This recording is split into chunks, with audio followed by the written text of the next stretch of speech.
Most men today are weaker than they look. Not in their muscles, but in their minds. We live in the safest, most comfortable era in human history, and yet anxiety, anger, and quiet despair are everywhere. The hard truth is this: comfort has not made us stronger. It has made us fragile. In this video, we will walk through an ancient philosophy that was built for hard times, for fear, failure, and uncertainty. By the end, you will not have a list of tricks or hacks. You will have something better, a way of seeing the world that makes you calmer under pressure, clearer in thought, and more unshakable in who you are. The modern world tells you that freedom is having more choices, more pleasure, more comfort. But the Stoics, men like Marcus Aurelius, Seneca, and Epictetus, would tell you something very different. You become truly free not when you can do anything you want, but when you no longer need to. That is the first reversal. Real strength is not about adding more to your life. It is about needing less from it. Reflect on how you usually start your day. The first thing many people do is reach for their phone. Before they take a breath, the world is already telling them what to fear, what to desire, what to envy. Without realizing it, they have surrendered their inner world to whatever appears on a screen. The outside has complete access, the inside has almost none. Imagine instead that you begin your day as the Stoics did, with a quiet moment of preparation, a mental rehearsal. You remind yourself, today, I will face delays, rudeness, chaos, maybe even loss. But none of that can force me to lose my character. I alone decide how I respond. The events of the day are no longer personal attacks, they are simply conditions. And your character becomes the constant. Here is another hard truth. Most of your suffering does not come from what happens, but from the story you tell yourself about what happens. The Stoics called this the difference between what is up to us and what is not up to us. Your job, your relationships, your reputation, your health, these are only partly under your control. Your judgments, your choices, your actions, these are yours completely. Yet most people reverse this. They obsess over what they cannot control and neglect what they can. Consider failure. You may have failed an exam, lost a job, watched a relationship collapse. The common reaction is, this should not have happened. Life is unfair. I am ruined. That reaction is understandable, but it is not inevitable. Underneath that pain is an unspoken belief. If I do the right things, life owes me the outcome I want. The Stoics would disagree. Life owes you nothing. It offers you conditions.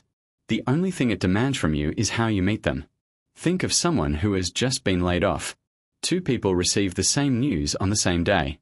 One collapses inward, convinced that this proves he is worthless. He spends weeks replaying the injustice of it. The other man still feels shock, anger, disappointment, but after the first wave passes, he asks a different set of questions. What is still within my control? How do I respond in a way I can be proud of? What can I learn from this that I could not have learned any other way? The facts did not change. The philosophy did. The world constantly sells a softer story, that your life will finally begin when you reach a certain income, find the perfect partner, or achieve public recognition. The Stoics respond with an almost brutal simplicity. If you cannot be at peace here, you will not be at peace there. Because wherever you go, you still bring yourself, the same untrained mind, the same unexamined fears, the same fragile expectations. Imagine you are stuck in traffic, late for an important meeting. The common script is automatic. Curse the cars, tense your jaw, feel the heat rising in your chest. But look at what is truly happening. You are choosing to suffer twice. Once because you are late, that is a fact. And again because you demand that reality be different, that is your judgment. The Stoic approach is not to become a robot who feels nothing. It is to feel the frustration fully, and then say, this is outside my control. My job now is to arrive in the best state I can, take responsibility for what is mine, and do the next right thing. At this point, if you are finding value in this way of thinking, you may want to stay connected to it. If you feel this kind of reflection helps you face life with more clarity and calm, consider subscribing and leaving a thoughtful comment about what part of this resonates most deeply with your own life. Your reflections may give words to something another person is quietly struggling with. Now, let us go deeper into the one thing modern life makes almost impossible: stillness. Another hard truth. Constant stimulation is a kind of addiction, and it keeps you from ever meeting yourself. Many men can spend hours scrolling, watching, reacting, but cannot spend 10 quiet minutes alone with their own thoughts.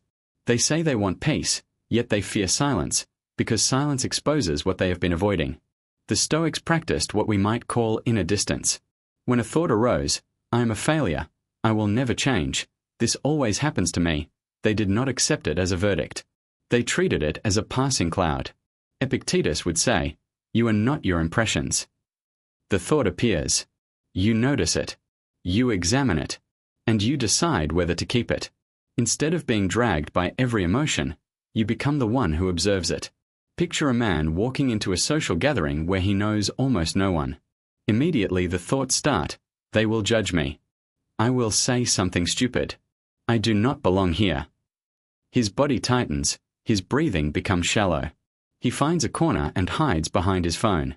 But if he were practicing Stoic inner distance, he might catch the first thought and say, there is fear. It is telling me a story. Is it true? And even if it is, what do I choose to do? He still feels nervous, but he acts according to his values, not his anxiety. He introduces himself. He asks others about their work, their interests.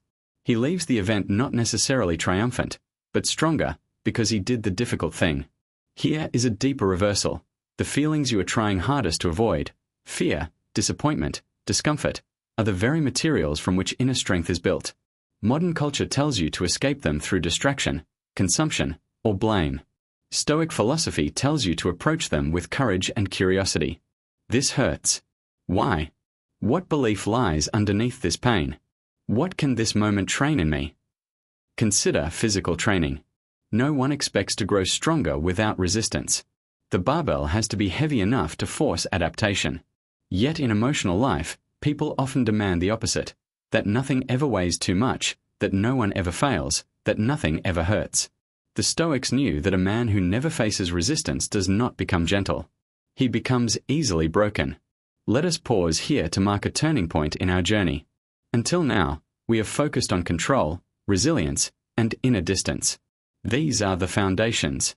In the second half, we turn to something even more demanding: how to live with meaning, how to face pain and mortality, and how to discover a peace that does not depend on circumstances.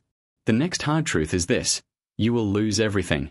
Your youth, your possessions, the people you love, and finally your own life. This is not pessimism. It is the human condition. The Stoics did not turn away from this reality. They looked at it directly, not to become morbid, but to become urgent and alive. They had a practice called memento mori, remember that you will die. Not someday in theory, but truly, specifically, personally, you will not always have another chance.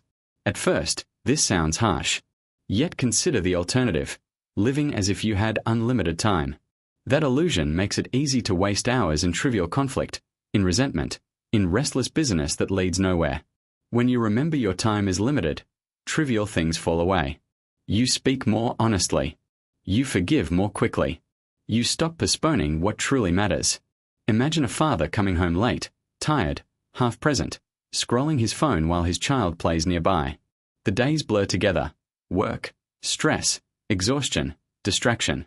Then one afternoon, he hears that a friend his age has suddenly passed away. For a brief moment, the spell breaks. He sees, with painful clarity, that none of this is guaranteed. That evening, he puts the phone away. He sits on the floor and listens to his child. He feels the weight of that small body against his shoulder. It is the same living room, the same routine, but now infused with meaning, because he is aware of its fragility. That is memento mori in action, not fear, but presence. Another hard truth: you will never find lasting meaning in the eyes of others. Praise, likes, admiration, status, these can feel intoxicating, but they cannot sustain you. The Stoics warned constantly about becoming a slave to opinion. Once your sense of worth depends on other people's reactions, you are always at their mercy. Today, that slavery is amplified by social media, where countless men silently measure their value by numbers on a screen. The Stoic reversal is this: you do not control what people think of you, and you do not need to. What you control is the kind of person you are becoming. Are you honest when it would be easier to lie? Are you disciplined when it would be easier to indulge? Are you kind when there is nothing to gain? This is what the Stoics called virtue, not in a moralistic sense, but as excellence of character. For them, a good life was not defined by how much you possessed, but by how deeply you lived in alignment with your principles. Consider someone who quietly does the right thing at work, even when no one is watching. Perhaps they refuse to participate in gossip. Perhaps they admit a mistake that could have been hidden. In the short term, they may lose status or convenience. But in the long term, they gain something harder to measure: self-respect. The quiet knowledge that they did not betray themselves. That is a form of inner peace no external reward can replace. Pain is inevitable in any human life: physical pain, emotional pain, the pain of loss and regret. The question is not whether you will experience it, but what you will make of it. The Stoics drew a powerful distinction between pain and harm. Pain is what happens. Harm is what you do with it. If you allow suffering to turn you bitter, closed, or cruel, then you have been harmed. If you allow it to deepen your understanding, your patience, your compassion, then the pain has been transformed. Think of someone who grew up in a harsh environment: poverty, neglect, perhaps outright violence. Many who come from such backgrounds understandably carry their wounds into adulthood, repeating the cycles they inherited. But some, through great effort, make a radically different choice. The suffering I received will end with me. They become the parent they never had. They build a life of stability, not just for themselves but for others. They are not untouched by pain. They are forged by it. The final reversal is perhaps the most challenging. Inner peace is not the absence of storms, but the decision not to be ruled by them. The Stoics did not promise a life without grief, anger, or fear. They promised that with practice, you could feel all these things and still remain anchored. Your emotions become weather. Your character becomes the sky. Picture a man sitting alone late at night, the weight of his failures heavy on his chest. Perhaps he has made mistakes he cannot undo. Perhaps he carries shame for choices that hurt others. The easy escape is to numb himself, through substances, distraction, or endless work. The harder path is to sit in that discomfort and ask, what is this trying to teach me? What is the next honest step? Maybe it is an apology. Maybe it is a change in behavior. Maybe it is simply the courage to face tomorrow without lying to himself. That quiet, stubborn movement toward what is right, that is Stoic courage. The ancient philosophy that modern men desperately need is not about suppressing emotion or pretending to be invulnerable. It is about building an inner fortress that does not collapse every time life does not go your way. It is about distinguishing between what is yours to control and what is not, and pouring your energy only into the former. It is about remembering that you will die, not to become afraid, but to become awake. If you take one thing from this, let it be this: your life is not waiting for perfect conditions. It is happening now, in the middle of your fears, your failures, your uncertainties. You are not powerless. You can decide, today, to begin practicing a different way of seeing, to welcome difficulty as training, to measure yourself not by what you own but by how you live, to seek peace not by escaping reality, but by facing it with a steady mind and a courageous heart. One day, you will take your last breath. You do not know when. Between now and that moment, there will be triumphs and losses, joys and sorrows. You cannot script them. But you can decide this: whatever comes, you will meet it as a student, not a victim, as a participant, not a spectator, as a mind that belongs to itself. And perhaps, years from now, in some ordinary moment, a quiet morning, a conversation, a difficult goodbye, you will realize that the strength you were searching for out there has been growing inside you all along, slowly, silently, like a flame that does not need to be seen to keep you warm.